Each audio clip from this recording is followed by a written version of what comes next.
নমস্কার বন্ধুরা, মুনস কিচেনে আপনাদের সকলকে স্বাগত জানিয়ে আবার আমি আরেকটি নতুন রেসিপি নিয়ে আপনাদের সামনে হাজির হয়েছি। তো আজকের রেসিপি আপনারা নিশ্চয়ই দেখে বুঝতে পেরেছেন যে এটা কি। হ্যাঁ, এটা হলো বাসন্তী পোলাও।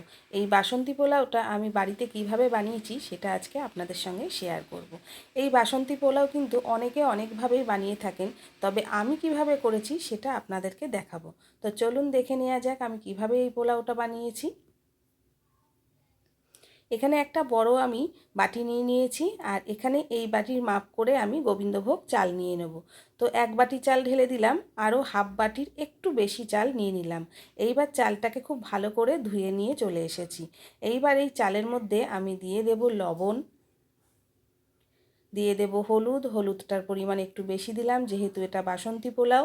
আর দিয়ে দিচ্ছি হাফ চামচের মতো জিরের গুঁড়ো। আদা বাটা দিয়ে দিচ্ছি 1.5 চামচ। আর দিয়ে দিচ্ছি এখানে গরম মশলা। এবার সব কিছু খুব ভালো করে মিশিয়ে নেব। এরপরে এর মধ্যে দিয়ে দেব আমি ঘি। এই ঘিটা কিন্তু আমার বাড়িতে তৈরি করা একদম পিওর খাঁটি গাওয়া ঘি। আপনারা চাইলে আমার চ্যানেলে গিয়ে এই ঘিটা কিন্তু দেখতে পারেন। ঘিয়ের রেসিপিটা আমি কিভাবে বানিয়েছি আপনারা অবশ্যই দেখতে পারেন। তো সমস্ত কিছু কিন্তু খুব ভালো করে আমি মিক্সড করে নিচ্ছি। এবার এই চালটাকে আমি 1 ঘন্টা থেকে 2 ঘন্টার মতো রেস্টে রেখে দেবো। আপনারা দেখতে পাচ্ছেন এর মধ্যে কিছুটা জল আছে, এই জলটা কিন্তু পরে আর থাকবে না, শুষে নেবে। আর চালটাও কিছুটা ভিজে যাবে। তো আমি 2 ঘন্টার জন্য এটা রেস্টে রেখে দিলাম। অন্যদিকে দেখুন কড়াইয়ে আমি দিয়ে দিলাম 1 চামচ ঘি। তার মধ্যে দিয়ে দেব একটু সাদা তেল। আপনারা চাইলে পুরোটাই কিন্তু ঘিয়ে করতে পারেন। এরপরে দিয়ে দিচ্ছি এর মধ্যে কিছুটা কাজু কিশমিশ। কাজু কিশমিশটা হালকাভাবে একটু ভেজে নেব। খুব বেশি কিন্তু ভাজার দরকার নেই, বেশি ভাজা হলে ভালো লাগবে না। তো কাজু কিশমিশটা ভাজা হয়ে গেছে, এবার আমি এটাকে তুলে নিচ্ছি। এরপরে এই ঘিয়ের মধ্যেই ফোড়নে দিয়ে দেবো একটা শুকনো লঙ্কা আর 2টো তেজপাতা। আর দিয়ে দিচ্ছি কিছু গোটা গরম মশলা। তার গোটা গরম মশলার মধ্যে আছে দারচিনি, লবঙ্গ আর এলাচ।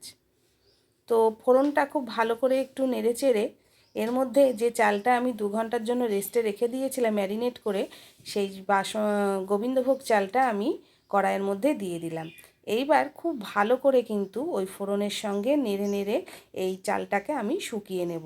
আর গ্যাসের ফ্লেমটা লো টু মিডিয়াম রাখতে হবে, হাই করলে হবে না। এইবার এই বাটিটা দেখুন, এই বাটির মাপ করেই কিন্তু আমি চালটা নিয়েছিলাম। তো এই বাটির মাপ করেই আমি এখানে গরম জল দেব। তো আমি যেহেতু 1.5 বাটির একটু বেশি চাল নিয়েছিলাম, সেই হিসাবে আমি 3 বাটির একটু বেশি কিন্তু গরম জল এখানে অ্যাড করলাম। সব সময় এটাই মাথায় রাখতে হবে, চাল নেওয়ার আগে যে বাটিতেই নেবেন চালটা মেপে নেবেন এবং সেই বাটির মাপ করেই জল ডবল দিতে হবে। তো এরপর আমি যে কাজু কিশমিশটা ভেজে রেখেছিলাম সেটাও দিয়ে দিলাম, আর দিয়ে দিলাম 1 বাটি চিনি। মিষ্টিটা কিন্তু আপনারা আপনাদের স্বাদ মতো দেবেন। এই চালটা যখন ম্যারিনেট করেছিলাম তখন কিন্তু চিনিটা দিলেও আপনারা দিতে পারতেন, আমি এখন দিয়েছি। তো এবার একটা ঢাকনি দিয়ে আমি 3 মিনিটের জন্য ঢেকে দিয়েছিলাম। 3 মিনিট পর ফিরে এলাম, দেখুন জলটা কিন্তু একদম শুষে নিয়েছে আর চালটা কিন্তু একেবারে সেদ্ধ হয়ে গেছে। তো এইবার গ্যাসের ফ্লেমটা আরেকটু কমিয়ে দিয়ে খুব ভালো করে নাড়তে হবে, কারণ এখন যেহেতু জল নেই কড়াইয়ের তলায় লেগে যাওয়ার সম্ভাবনা থাকে।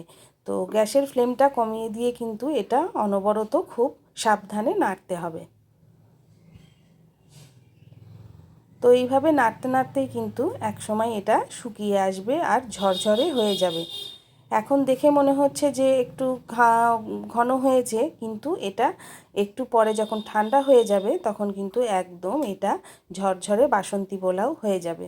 তো ঠিক এইভাবেই নেড়ে নেড়ে কিন্তু এই ইয়েটাকে গোবিন্দভোগ চালের মধ্যে যে জল বা রসটুকু আছে একেবারে শুকিয়ে নিতে হবে।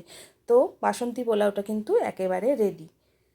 তো আজকের এই রেসিপিটা কেমন লাগলো তোমরা এইভাবে বাড়িতে বানিয়ে দেখবে, আশা করি ভালো লাগবে। আমাদের তো ভীষণ ভালো লেগেছিল, বাড়ির লোক ভীষণ খুশি হয়েছিল। তো আজকের এই পোলাওটা কেমন লাগলো তোমরা বানিয়ে যদি ভালো লাগে তাহলে একটা লাইক, শেয়ার এবং কমেন্ট করে দিও।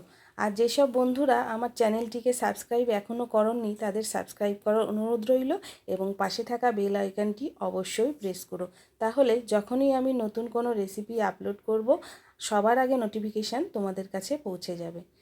আর যেসব বন্ধুরা আমার চ্যানেলটিকে সাবস্ক্রাইব করেছো তাদেরকে অসংখ্য অসংখ্য ধন্যবাদ। আজকের মতো এই পর্যন্তই।